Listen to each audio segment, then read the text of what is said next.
Chapter 14. The Ceremony of Ascension. Go therefore and make disciples of all nations, baptizing them in the name of the Father and the Son and the Holy Spirit, teaching them to observe all that I have commanded you. And behold, I am with you always, to the end of the age. Matthew 28:19-20. Being given an honoured position in any organisation or religion is something to treasure the dearly rewarded. It brings with it a sense of camaraderie and, depending on where one stands, leadership and authority over a people. To earn such honours, one must give unto others something of value and delivered with good or faithful intentions. For if given with a shadow of self-serving, it will be tarnished forevermore. Everyone, everywhere, in every culture, has a form of rewarding loyalty, faith, or sacrifice. An army, it might be command of a considerable force, a medal, or even land. A career, maybe a promotion, a pay rise, or a higher form of responsibility.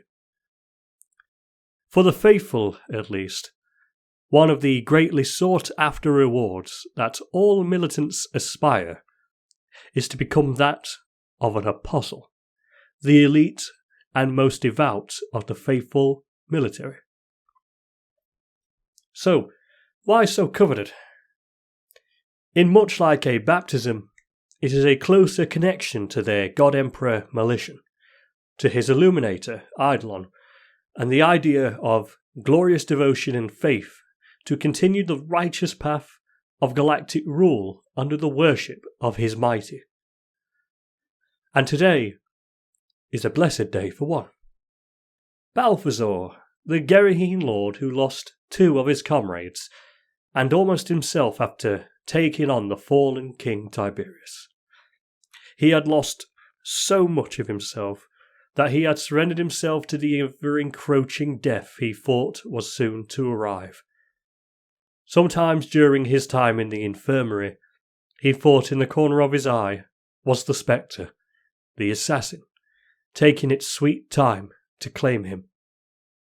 Now, his torment was coming to an end, and he is to be welcomed and raised up to the ranks of the apostles, to which Bartholomew, who shall be partaking in the ceremony, is one of the 12 grand apostles of Eidolon, the generals and most devout of the faithful.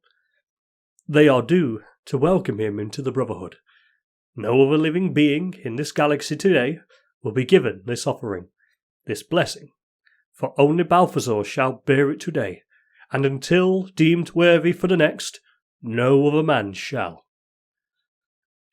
Inside the Pasture of Serenity, the flagship capital of the faithful, at the Grand Cathedral in all of its glory, a particular district dedicated to such a ceremony was illuminated by the many torches held by the worshippers, for not even the ship's interior lighting was permitted in this ceremony, for they believed the light of those who gave themselves to something greater could shine brighter than what man could conjure. It was a long processional line, stretching so far that the entire space of the Grand Cathedral was taken up in its entirety. They marched in sync, and prayers and hymns were sung. Leading the colossal line were Eidolon and Bartholomew, whose halos shone brighter than any singular torch, casting shadows of those nearby them, beacons that those who may be lost in the crowd to make way towards like a lighthouse on a high, perilous tide. Accompanying the pair was another couple. These were distinct from all present, even among the thousands. They wore black robes lined with gold, and their faces were amorphous, ever-changing and shifting faces that resembled rippling water. Behind them were Commander Decimus, accompanied by Jarl, Calla, Garrick and Marlock. All were wearing ceremonial military uniforms except for Calla, who under the faithful's decree had to wear a full veil that covered her entire body, leaving only her eyes and horns being the only discernible feature to recognize her. She was uncomfortable wearing this. It got in the way of her movement, and in her accord, lessened her as a being. She whispered over to the commander. "I've always hated having to wear this when they're around, simply because they preach celibacy. Apparently my beauty would shake their resolve." She scoffed in disgust. "I once had known a tribe where I came from that did similar practices, Calla. They were wiped out by one of their own when she returned as one of the greatest soldiers our military had. Her name was Coveted Macta." "Sounds like I'd get along with her." He nodded. "I think everyone would have. She was regarded as the Federation's sweetheart." It made Calla giggle.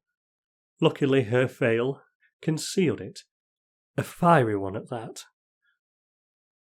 At the foot of the stairs that led to the entrance, the line became divided into male and female, and the stairs were split in two and the respective sexes were led up into the entrance. Though at the centre was Eidolon, Bartholomew, and the two amorphous figures. Marlock was perplexed. He'd never seen these things in person. He leaned over to ask Garrick, "You've been in one of these ceremonies before. What were those things?" The Denasia ambassador took a look for himself and remarked, "Ah, those are witnesses. They're as mysterious as they look, but their purpose is as direct as their title. They witness these ceremonies to provide proof, to see as they see as non-believers who can't fathom such miracles exist." The commando bumped his elbow and cheerfully replied, "So they're the kind that go on social media with mob mentality, enforce opinion as truth, regardless of how bullshit it is." "To a degree, I suppose. But believe me, what you're about to see is nuts." A loud thud is heard from the centre ramp at the bottom to the stairs. Those present turned to see it was Balthasaur on a hovering bed, being transported up the centre ramp in the wake of the Illuminator. Flanking the giant were apostles, wearing golden and silver armour covering the signature bleached white skin. It was akin to an angelic host that they led the choirs in songs of praise, who, while motionless, Balthasaur was from paralysis, was still conscious and observing his surroundings at best he could. "I wonder what's going on in his mind, Marlock?" "Who knows? But something along the lines of how lucky he must be." The procession reached the entrance of the Chamber of Ascension. Inside was more gold than what could possibly be mined from a single world. No, perhaps more than an entire star system. The sheer majesty of the vast, luminal space of golden walls, silver and diamond chandeliers, marble pillars, and each of the tens of thousands of seats adorned with a crest of gems that a king could be recognized if placed on their brow. It was so large that those did not have their heads down in prayer while moving could see climate controls in the far corners that felt as distant as a horizon. The seating capacity must have briefly been at least over 100,000. At the monumental altar, at the front that depicted Eidolon and his 12 grand apostles, all in reverence to the imperial crest of the emperor, which was 4 interlocking rings outlined by 4 arms bearing wings. At its core was a holy fire that shone brighter than any searchlight. Looking at the ceiling where it pointed were scorch marks of past ceremonies from the sheer heat that the light radiated. It was a wonder that the gold that made the walls did not melt. So many grandeurs in these here walls that even those most aesthetic had been served a hint of doubt in their self-image. But something so beautiful could only surely be permitted by something greater than all, something divine. At the behest at the altar, the bannerman, Sadhuj, waited for the arrival of the host. He exclaimed with a voice carrying such vigour and power that it echoed around and outside the sanctum. "Here we are together as one to welcome another to our care, our cause, and our ranks. Balthasaur, aged 543 years old, carrying the history and might of the Denasia, shall now be blessed by all present to ascend an even higher form of being and purpose. Enter those of faith without, for here we are all equal." The host dispersed into their seating. The higher ranks at the front, such as Decimus and his personal entourage. Calla was even permitted to sit next to Jarl and Marlock. To the left of Decimus was a surprised guest. It was the butler to Garuda, who was holding a camera and was linked to the special quarters given to the gladiator, visible through the screen he had carried. "Fancy you seen here of all places. My master finds these things most tedious, so I have to carry this, so it's at least acknowledgement he gave some thought to this ceremony." "I don't suppose I can get one of those too now." Both laughed while admiring the architecture. So grand, clean, and even the smell was something harmonic, if such a word could be used. And the butler remarked, "Those witnesses always creep me out. They're unnatural, yet carry so much truth with them. A false existence, just wrong, and weird in all the stretch of the imagination." Looking at them at the altar aside Eidolon, Sadhuj and Bartholomew, they awaited the arrival of Balthasaur, who was thrown flowers as he passed through the aisle leading to the front. Despite his size, there was enough flowers to cover him as a blanket would, though caution was taken to keep his face unbothered. And the commander asked the butler, "Never did quite catch your name." Indeed, it surprised them both. "Ah, well, call me Nabu. And we better get used to this. It'll take an hour for him to get set up and everyone sat." A sigh that all of us who at some point in our lives had given was brought out by the commander. "Fuck me. And I can't nap either since I'm at the front. Come on, unbore me with some of your knowledge on this stuff, Nabu." "Bet.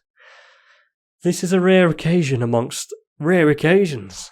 Usually there's hundreds of apostles blessed at one time. But this is just for Balthasaur, combined with current circumstances and the fact that he is a Gerahene lord. Only 4 of us, of which have been given this blessed role, one being Grand Apostle Thaddeus. He got so powerful from his ascension, it was said by a witness, that the 4 front lanes were set on fire."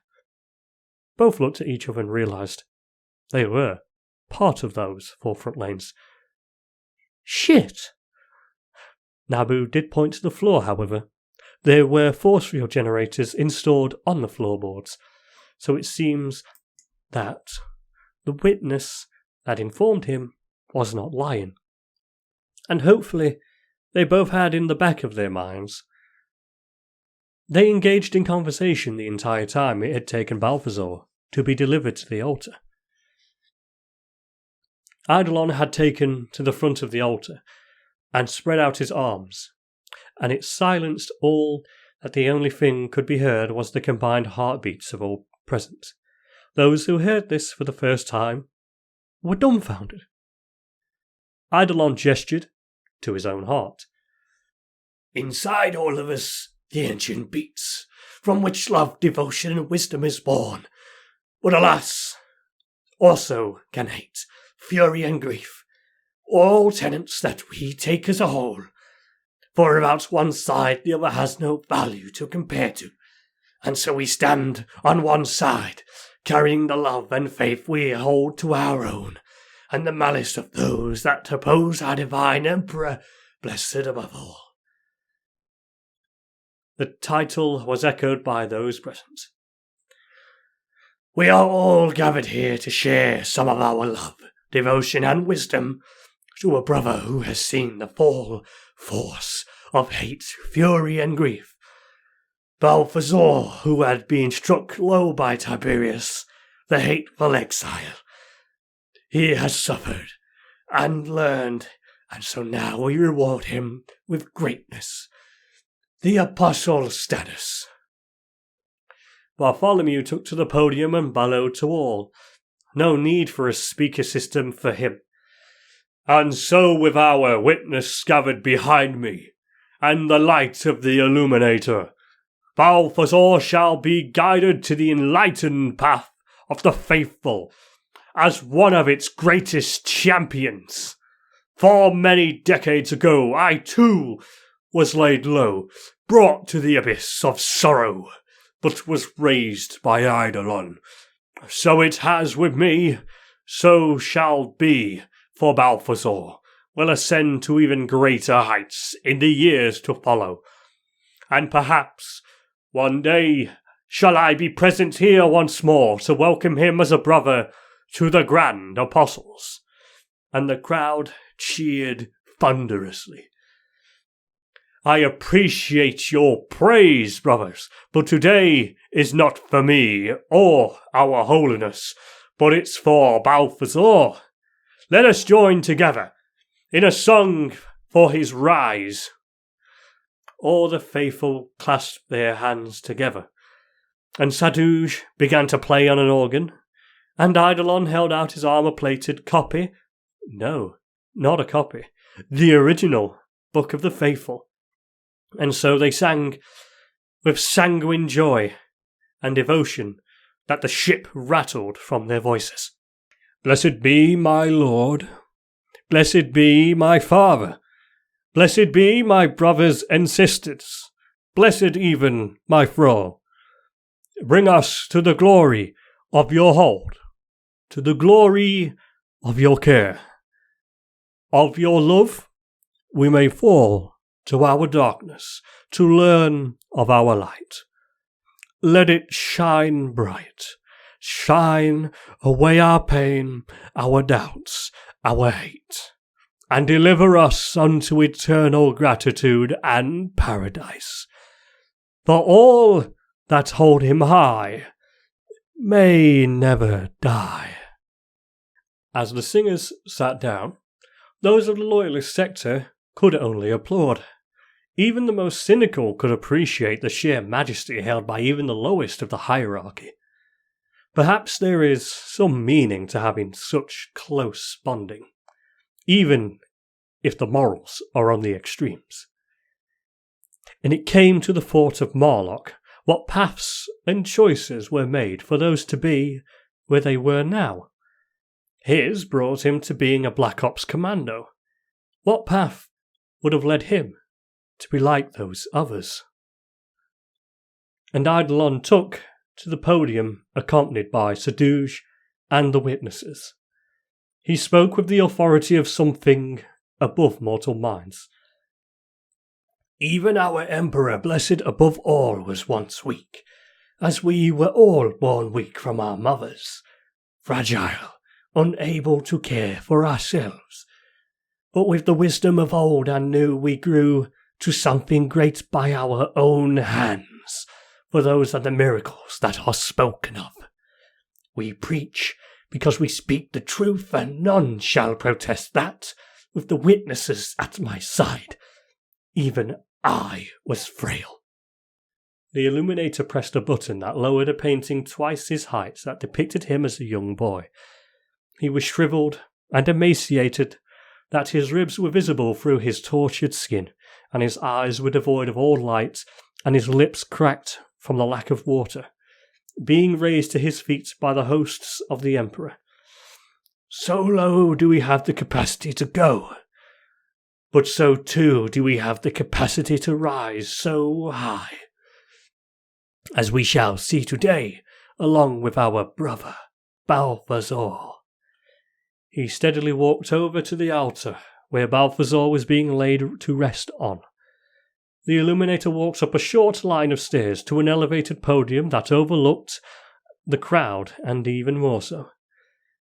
He looked down at the Garuda Lord and spoke. "Do you wish to take the pledge? Blink once for no, and twice for yes." 2 blinks were made. Eidolon brought Bartholomew to his side and the witnesses to the podium, and the Grand Apostle held out a cup for Eidolon, and asked the questions that all apostles were given. "Do you, Balthasaur of the Gerahene Lords and the Denasia, take up this mantle of apostle with reverence to our Emperor, blessed above all?" 2 blinks. "Do you, Balthasaur, wish to undergo the transformation, knowing that it may spell the end for you if it deems you unworthy?" 2 blinks. "Do you, Balthasaur, should you survive this, use the gifts you are given to, and only to, spread the words, teachings, and might of our Emperor, blessed above all?" 2 blinks. "And lastly, do you, Balthasaur, have any regrets?" 1 blink. "And so, you shall show no mercy to the infidel who protests, to those that aid our enemies, but shall love and compassion endless to those that so love the Emperor, and serve him with just hearts and loyal breaths." Bartholomew took out his ceremonial dagger, crafted to flay skin and adorned with gold, and held it out in front of Eidolon, who held out his hands, and with the other, the cup he was given. He proclaimed to all present that tuned in, "Let this be the moment of ascension, and let this be, with my blood, you shall gain the power I possess. Fueled by faith and faith alone shall armies fall before you. Only the guilty can be harmed, and the innocent can only be healed. Be there for all and none if needed be. Now I give my blood, which was graced by the Emperor himself." The palm of Eidolon's right was slit. His golden glowing blood poured out and quickly filled. Now it was his healed had miraculously closed instantaneously. Eidolon looked down to Balthasaur and asked one final question. "Do you still wish to take up this responsibility? For failure is damnation. Can you live for the rest of your days in devotion and service to the Emperor above all else, even that of me? Let no one judge you if you decline, for mayhap another day may come that you choose to." Though for Balthasaur, there would be no other day. And so, he blinked twice. Eidolon looked out to the crowd and shouted louder than ever before, "Here shall all witness the rebirth of a newly welcomed devotee to the faithful. No longer shall you be Balthasaur, the Gerahene Lord of the Denasia, but Balthasaur the Restored." The crowd erupted into a cheer, and quickly did they fall as silent as the blood of Eidolon that dropped from the cup down into the maw of the Lord. 1/2 minute had passed, and still the sanctum was devoid of all sound. Many onlookers were beginning to dread the worst, as all could witness the light of Balthasaur's eyes begin to leave him, and what little control he had of his body finally gave in.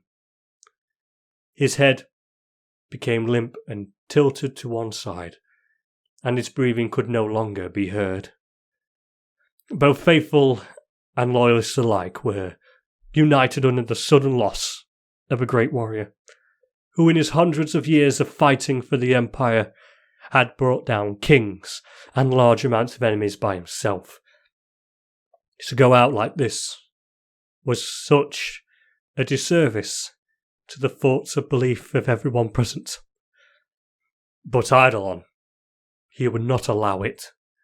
He would not see this go to waste, and so he tensed up, held out his arms, and from them a tsunami of night engulfed Balthasaur and stretched around the entire atrium, and then to the outside, and then the whole ship. And to the fleet in orbit it was as if a new star had been birthed right at their doorstep.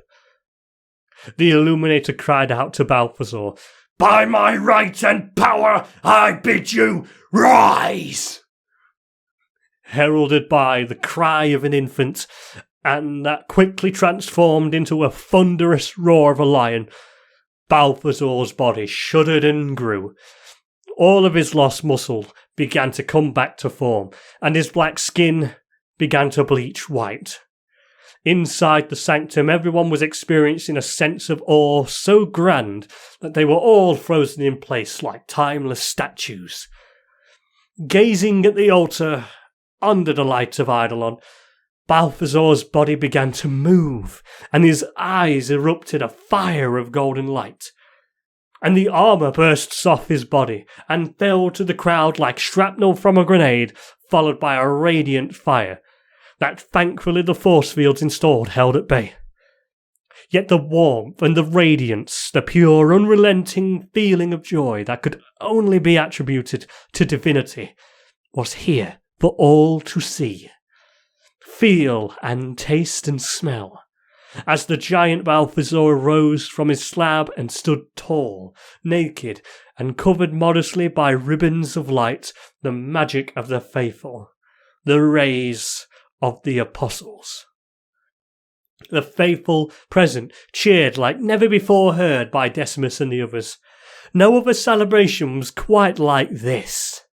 And Balthasaur stood tall and proud as his wings would allow, which were once stubs after being ripped off by Tiberius, though began to grow anew, and followed by his teeth and tail, all bleached white and bearing golden tattoos that bore the symbols of the disciples' rays.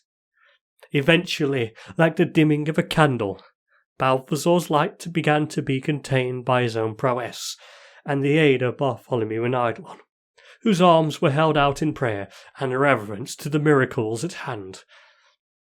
The witnesses and Sadduge began to document and record the event, so no one would doubt what beheld them all. Balthasaur, who was once without the ability to move, now felt and believed he could outrun even the most esteemed creatures of the galaxy. His wings were severed and now replaced with more beautiful and angelic than before, and his tail was brought back with more control and lethality than thought possible. He was restored and more, the limits of which has been seldom seen, so heaven and earth shall tremble at the might and the vengeance and the refined fortitude of Balthasaur the Restored. He was quickly dressed in a robe, and following in the steed of Eidolon and Bartholomew, they made their way out of the sanctum to the prayers and cheers of all. Even Decimus and his crew applauded the result. What was to be next after this marvellous gathering, where such wonders and joy had been dispersed like flashes of fireworks? Celebration.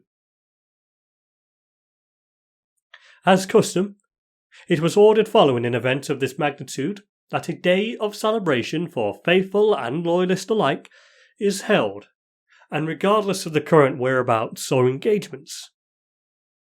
It was a day of peace, sure.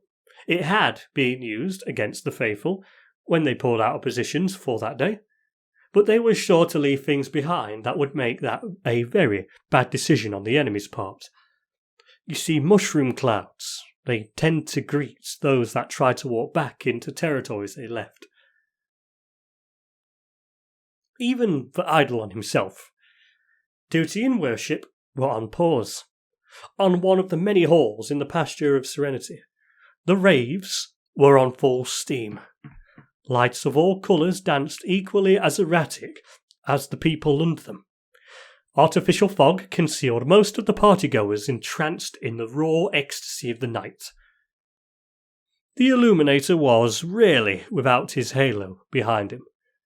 For this moment, along with Grand Apostle Bartholomew, they had removed them and sat in the farthest corner from the dance floor, at ease with their drinks of fruit juices.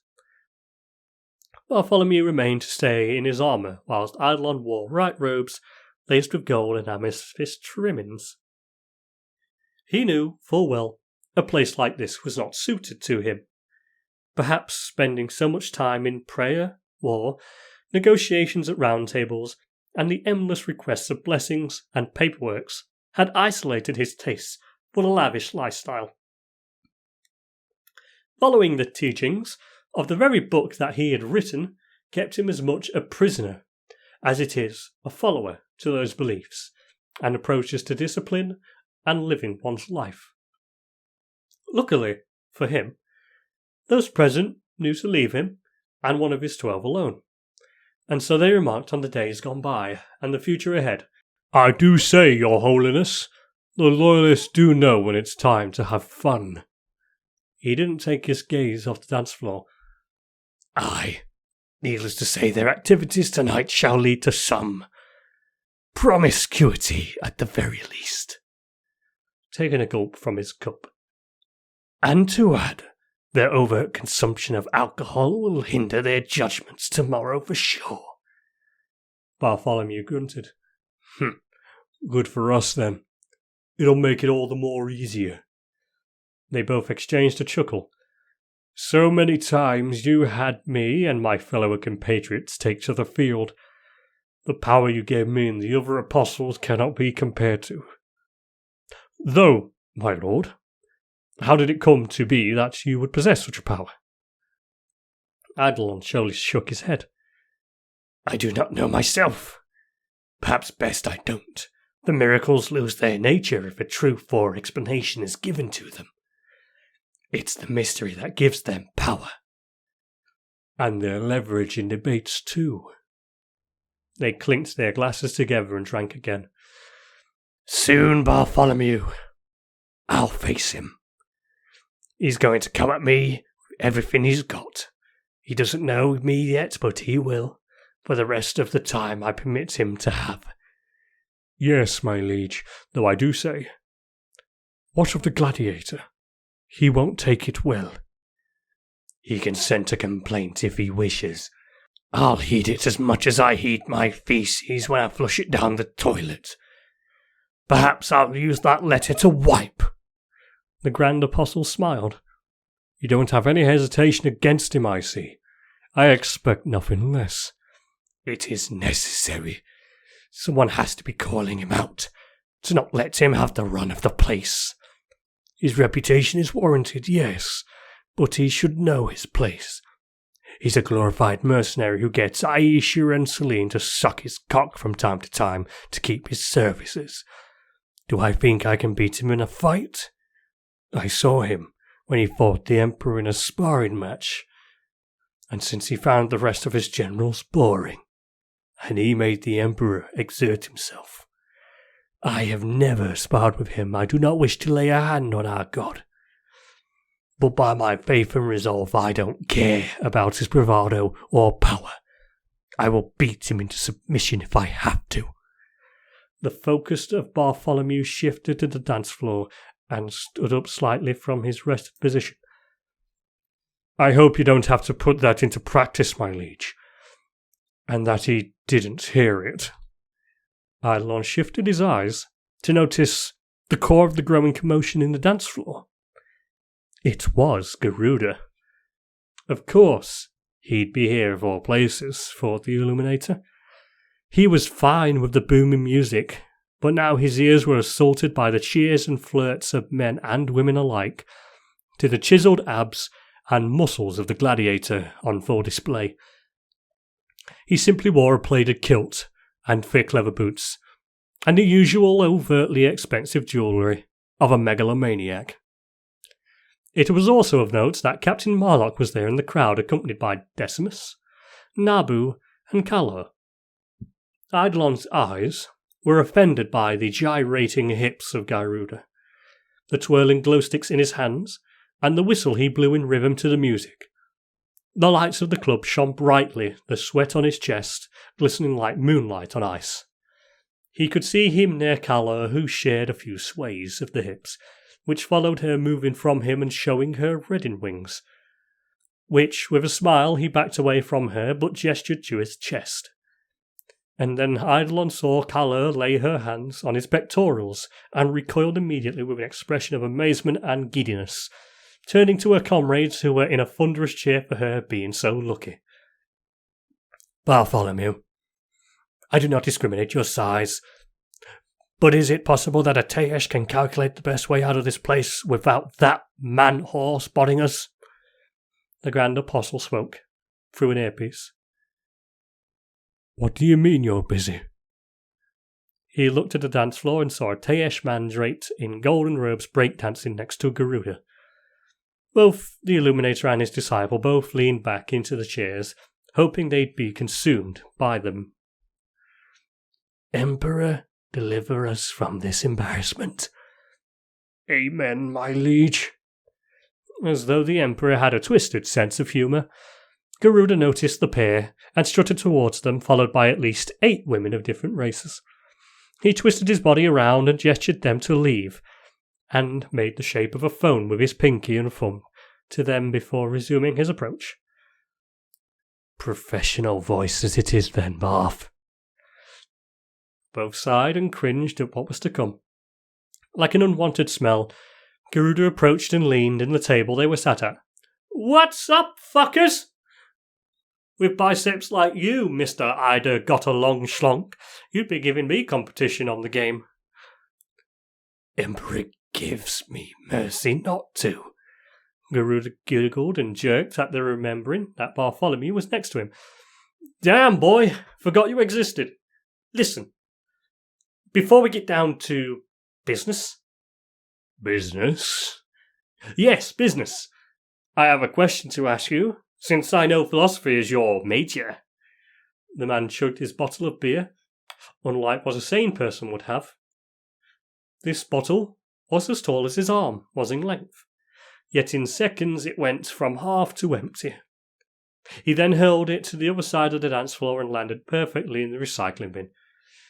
Right. So, what do you wear that isn't your armour? The fuck type of question is that? Shh. Gorgeous, listen. You must have jeans, right? Apple bottom with some boots and fur, right? Yeah. So, do you wear them like this? He implies to the rear legs of Bartholomew, and then spread his arms wide to encompass his forelegs as well. Or like that. Bartholomew was definitely mortified, but he knew that he had to humour him with a response. Hind legs only. My shirts are tailored to make and have 4 sleeves. Garuda giggled and yelled to the dance floor. You hear that, Marla? I was right! A middle finger became present. The gladiator pulled over a stool and sat. You know, it was definitely easy to convince big old Bally to become an apostle, wasn't it? It was his choice in the end, as all are given, even you. The suggestion made Garuda wheeze. Eidolon didn't share the moment. Sorry, Ido, but I don't like blood in my wine. Nah, I'm on about how easy you make it convincing people. There was a slight burst of pride from the Illuminator. Truth brings all to the forefront, regardless of background. Ha! And I'm sure the sick and near dying have a priority pass on the queue then. With all respect, Garuda, me and Barth here didn't want company. Sure you did. Though you didn't answer me proper, he growled. Then what is it? Do you think Balthasaur simply accepted because the alternative was to die of his injuries? No. He was in the stage of conversion and he conveniently got his ass handed to him. And you took the opportunity to add a new member. Just like what you did with your previous mission before you made your way here, right? I must admit, sounded very easy converting that planet, when all that was left were broken cities and broken hearts. Come to think of it, when did you simply make a convert by rational debate? Because those come to us to seek a higher power, purpose, and experience joy. The disrespect was beginning to irk the Illuminator, and Bartholomew simply sat back, knowing the potential of violence with Garuda. He was confident in his liege's ability, but knew full well he'd not be worthy of attention. Like they out there on the floor? Why not ask them if they want to experience greatness and joy? Eidolon gritted his teeth. No. Typical. Because it's so much easier to get people to follow you. When they're in such a sorry state, they'll cling to anything. If it spells a chance of saving themselves or others. Because good luck telling those here and there not experiencing joy, as they smile and dance the night away with friends. Eidolon felt the sting of Garuda's insinuation, that his faith was fickle when put against one who has settled their mind. And so, what do you think is joy then, apart from the battles in the fields and the bedroom? Do your wives approve you flirting with all the women? No doubt you've done some behind their back. No. I've done some in front of them. They're fine so long as they're not married. And I give them some time with whoever themselves. See, they're wives on paper. But we are all aware we're very sought after. Not for just our abilities of war, but as you can see, our bodies. Garuda kicked his feet onto the table. Too bad. You and your boys are eunuchs, eh?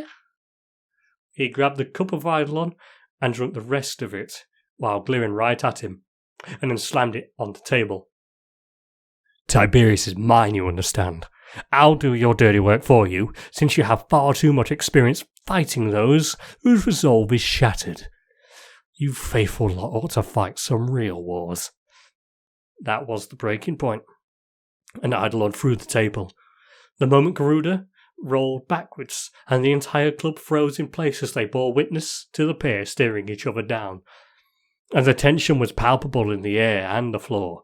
Many felt their chests rattle and their blood run cold. In contrast, Garuda was visibly steaming with anticipation, paired with the most smug grin his face could muster.